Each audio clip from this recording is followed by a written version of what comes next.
Do we think that emotional regulation is easier to teach in girls over boys? I personally don't think so, but it is a great subject, and if we get on the side of the internet with a bit of common sense, could make for constructive conversation.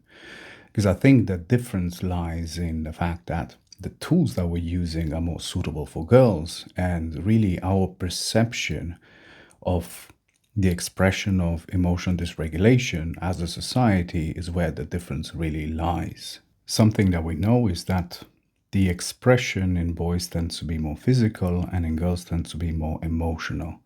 And even when it comes to the expression of aggression, the masculine approach tends to be physical and the feminine approach tends to be more towards emotional manipulation, gossip, innuendos, and so on.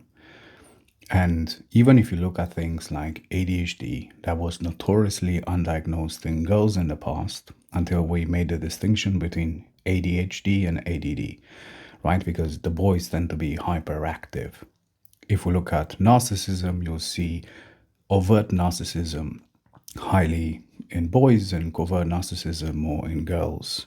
Even if we look evolutionary and historically, that girls tend to have a higher tendency of requiring social acceptance, so that's why we see a higher level of the psychosomatic pandemic spreading through young girls, things like anorexia in the 90s and more recent ones as well.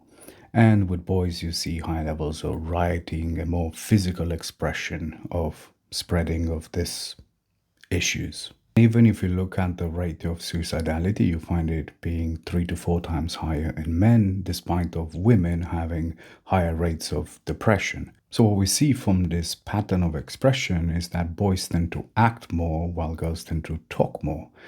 And even if we look at our common approach to addressing mental health issues, which is talk therapy, you look statistically that is way more effective in women over men.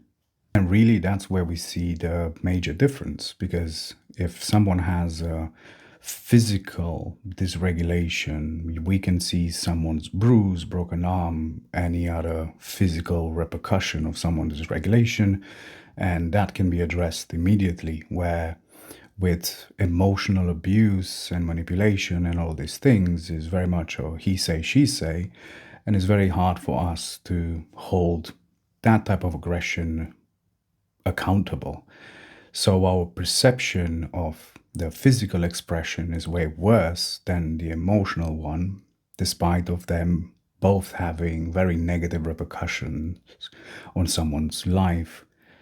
And since we have very little in terms of physical outlets or severe decline in competitive sports and really our younger generation have much of more of a sedentary life, it tends to now have less tools for boys to manage their emotions in a way that is susceptible for them. So yeah, although, men and women should have equal opportunities, we are different and we should acknowledge those differences and create opportunities to fulfill those biological needs in order for us to get the best out of everyone. It's important for boys to learn to talk and articulate thoughts and emotions because most of the battles of today are battle of the wits, but for them it's more like a protection element.